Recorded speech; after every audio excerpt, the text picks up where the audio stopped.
Hey you, yes you, welcome. Welcome to this course I created.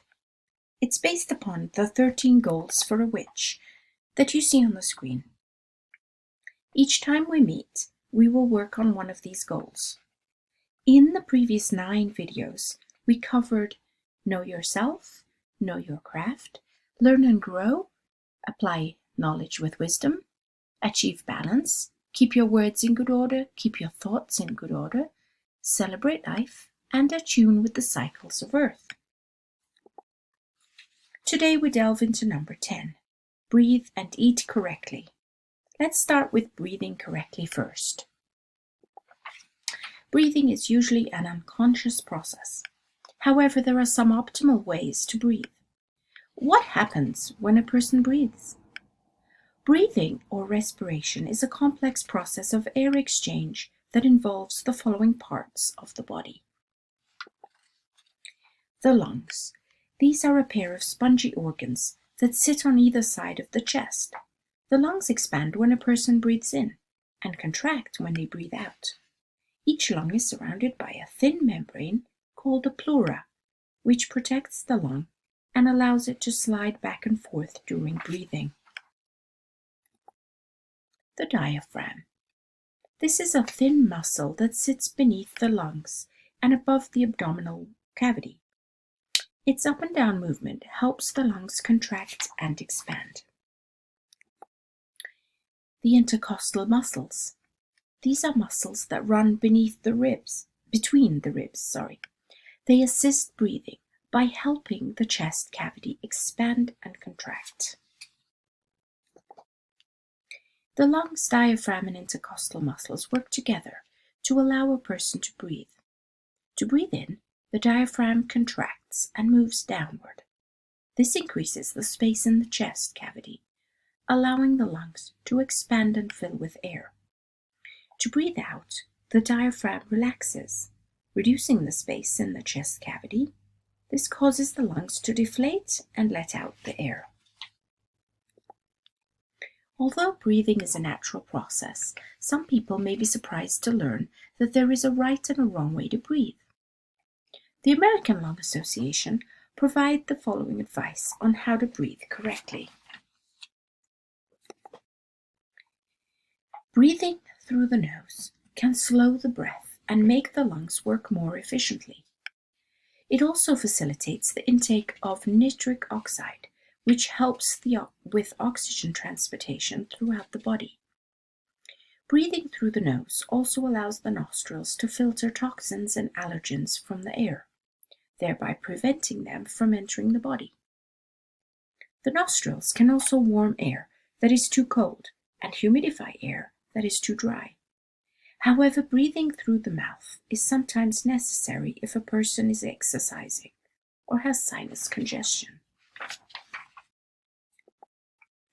The most efficient way to breathe is by bringing the air down toward the belly. As the diaphragm contracts, the belly expands to fill the lungs with air. Belly breathing is efficient because it pulls the lungs downward, creating negative pressure inside the chest. This brings air into the lungs. Although it is useful to know how to breathe correctly, it is important not to overthink breathing. This could lead to anxiety and shortness of breath. Let's try a couple of breathing exercises together. The American Lung Association recommends 2 different breathing techniques for people: pursed lip breathing and belly breathing. Ideally, we should practice both exercises 5 to 10 minutes a day. Pursed lip breathing. Do this with me. Sit down in a chair. Relax the neck and shoulder muscles. Breathe in slowly through the nose while keeping the mouth closed. Inhale for 2 seconds. Pucker or purse the lips as if whistling or blowing out a candle. Exhale slowly for 4 seconds. Repeat as necessary. Play back or pause this video now while you practice.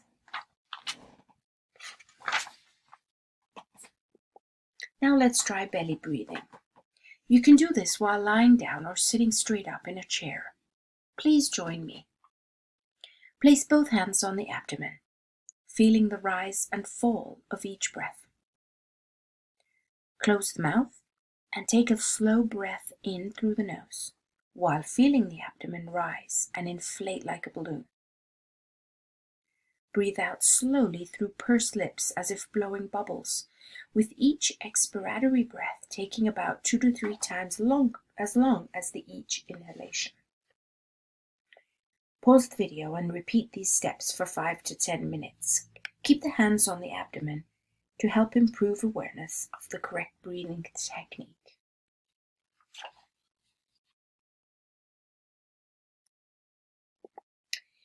The second half of today's video focuses on eating correctly. I'm going to start at the basics, the building blocks of our food. These are, in no particular order, carbohydrates, fats, fiber, minerals, phytochemicals, protein, vitamins, and water. Carbohydrates are starches, sugars, and fibers that come mainly from plants. Without them, not only would you lack energy and have a sluggish brain, your digestive system wouldn't work very smoothly either. Nutritionists suggest you get at least 55% of your total calories from carbohydrates. There are 2 kinds, complex and simple. And a healthy diet contains a lot more of the complex kind than the simple. Your body needs important complex carbs from starches and fibers like grains, breads, pastas, and vegetables like sweet potatoes, corn, and dried beans. Remember that commercial processing removes a lot of nutrients and fiber. Simple carbohydrates, which are sugars, give you quick energy. These carbs come from milk, fruits, and juices. They bring nutrients like water, vitamins, minerals, and sometimes fiber to your table. Fats. Your body needs them to stay healthy. They provide the raw materials for making hormones and bile. Other fats carry the fat-soluble vitamins A, D, E, and K in your bloodstream throughout your body. Pay attention to the expert's recommendation to get no more than 30% of your calories from fat, as too much fat contributes to obesity, heart disease, high blood pressure, cancer, and diabetes, to name a few. Almost all foods contain at least traces of fat. 1 gram packs in 9 calories. Compare that to 1 gram of carbohydrate or protein, which pack only 4 calories. All fats are equal when it comes to calories, but there are big differences in how the different types affect your health. Saturated fats raise your cholesterol level. Most saturated fats come from animal sources like meat, eggs, butter, and cheese. They are also present in coconut and palm oil. To protect your heart, limit saturated fats to less than 10% of your total calories. Polyunsaturated fats lower bad LDL cholesterol, but also lower good HDL cholesterol. The harder a fat is at room temperatures, the more harmful it is to your arteries. Monounsaturated fats like olive oil lower LDL cholesterol and raise HDL cholesterol. It also helps prevent arthritis, high blood pressure, diabetes, and some cancers. Fiber is the part of fruits, vegetables, and grains your body cannot digest. There are 2 kinds, both important in keeping you healthy. Soluble fiber dissolves easily in water and becomes a soft gel in your intestines. Insoluble fiber remains unchanged as it speeds up your food's trip through your digestive system. Nutritionists believe a healthy amount of fiber is 35 to 60 grams per day. Minerals. Scientists have divided minerals into 2 groups, major and trace minerals, depending on how much of the mineral is in your body. If you could remove all of your body's minerals and place them on a scale, they would weigh about 5 pounds. Almost 4 pounds of that would be calcium and phosphorus, the 2 most common major minerals. The 5 other major minerals would make up most of the remaining pound. These are chloride, magnesium, potassium, sodium, and sulfur. Calcium doesn't just make your bones and teeth strong and hard, but it keeps your heart pumping. Phosphorus works hand in hand with calcium and is a crucial ingredient in DNA and cell membrane and helps turn your food into energy.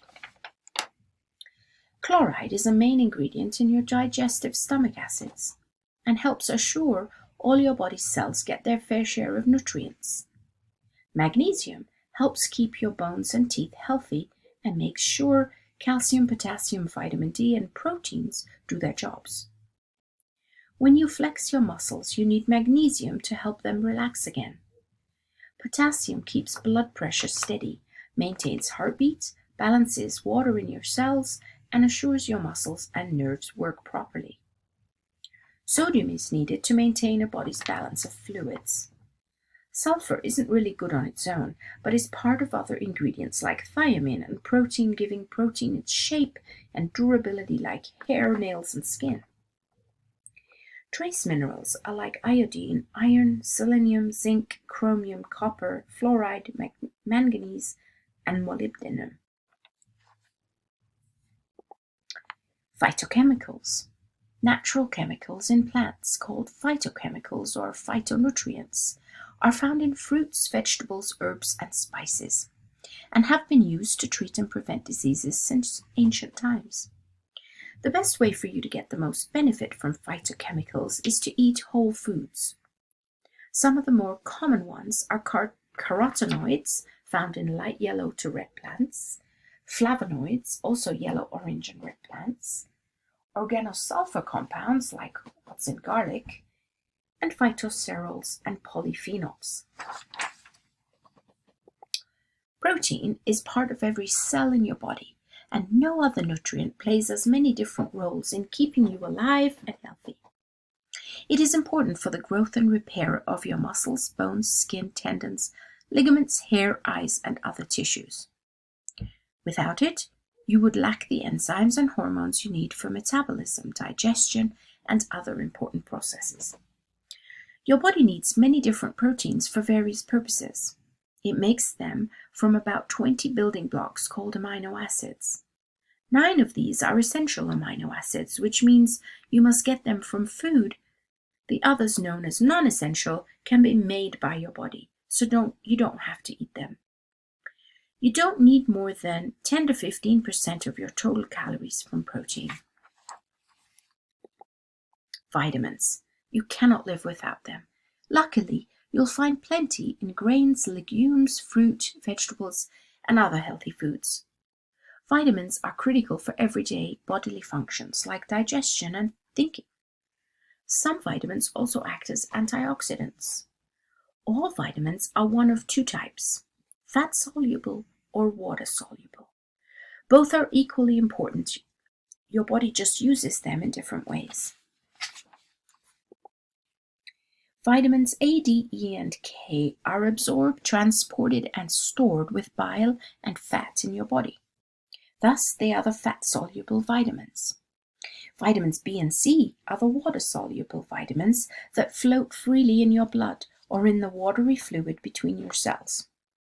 Your body doesn't store them, but instead uses them or flushes them out through your kidneys. Water. When you think about a healthy diet, it's easy to overlook the most important nutrient of all: water. It's the juice that keeps your body's chemical processes going. It dissolves minerals, vitamins, and other nutrients and carries them to where you need them. And it helps form the structure of your cells, tissues, and organs. Water makes up about 50 to 70% of your body weight. It is highly recommended to drink about 12 to 15 cups a day, but this varies based on the person's overall health, environment, and exercise. How do you know if you're drinking enough? Well, you rarely feel thirsty, and your urine is colorless or light yellow. And on this note, we conclude our 10th session on breathing and eating correctly. Thank you all, and be well.